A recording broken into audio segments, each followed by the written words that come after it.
अरे नानी तेरी मोरनी को मोर ले गए। ये गाना तो हम सब ने अपने बचपन में खूब सुना और गाया है ना?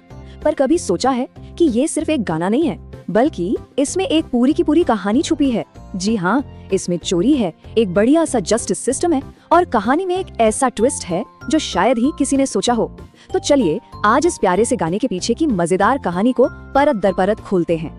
तो पहला सवाल तो यही है, भाई इस गाने में चल क्या रहा है? एक नानी है, उनकी एक मोरनी है जिसे मोर ले जाते हैं। चलो ये तो समझ आता है, पर फिर बाकी जो बचा उसे काले चोर ले गए। मतलब एक चोरी हुई मोरनी में से भला क्या बच सकता है? अजीब पहेली है ना? चलिए मिलकर इसे सुलझाते हैं। तो कहानी का पहला हिस्सा शुरू होता है एक बड़ी ही अनोखी चोरी से, और ये कोई आम चोरी नहीं थी। इसकी शुरुआत ही कह सकते हैं थोड़ी हटके है।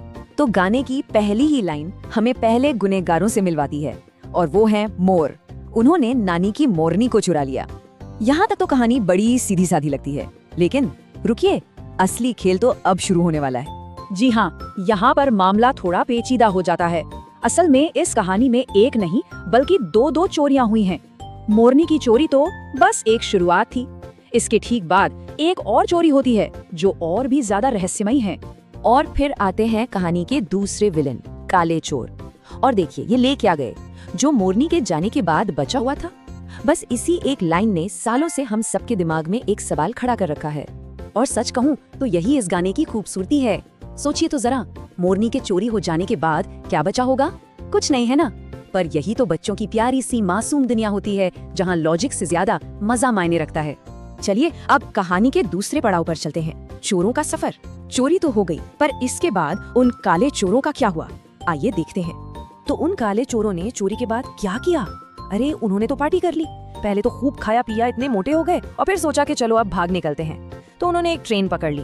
प्लान तो उनका बड़ा सीधा साधा लग रहा था, लेकिन जैसा कि अच्छी कहानियों में होता है, उनका ये प्लान चौपट होने वाला था।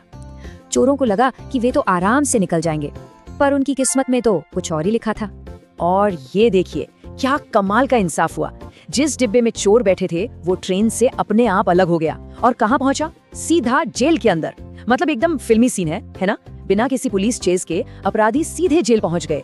तो अब आता है कहानी का तीसरा और सबसे मजेदार हिस्सा, अजब गजब इंसाफ। और जैसा नाम है वैसा ही काम है।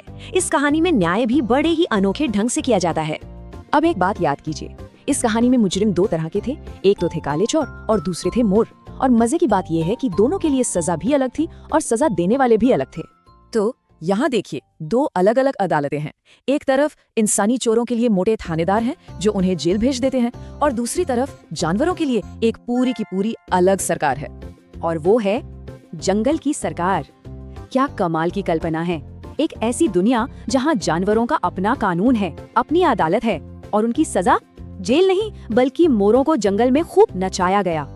इंसानों को जेल की सजा और जानवरों को नाचने की। वाह! और अब आता है कहानी का चौथा और आखिरी हिस्सा, कहानी का असली मोड़। अब तक हमने चोरी देखी, चोरों को पकड़ा और इंसाफ भी कर दिया, लेकिन इस पूरी कहानी का असली मकसद क्या था? चलिए अब पर्दा उठाते हैं इस राज से। ठीक उसी वक्त जब लगता है कि चलो भाई सब मुजरिमों को सजा मिल गई और कहानी खत्म हो गई, तभी एंट्री होती है असली मास्टरमाइंड की। और वो कौन है? वो बच्चा जो ये पूरी कहानी अपनी नानी को सुना रहा है। और ये रहा पूरी कहानी का क्लाइमैक्स। ये चोर, ये मोरनी, ये जेल, ये जंगल की सरकार, ये सब तो बस एक भूमिका थी। असली मकसद तो कुछ और ही था, नानी से प्यार से एक पैसा मांगना।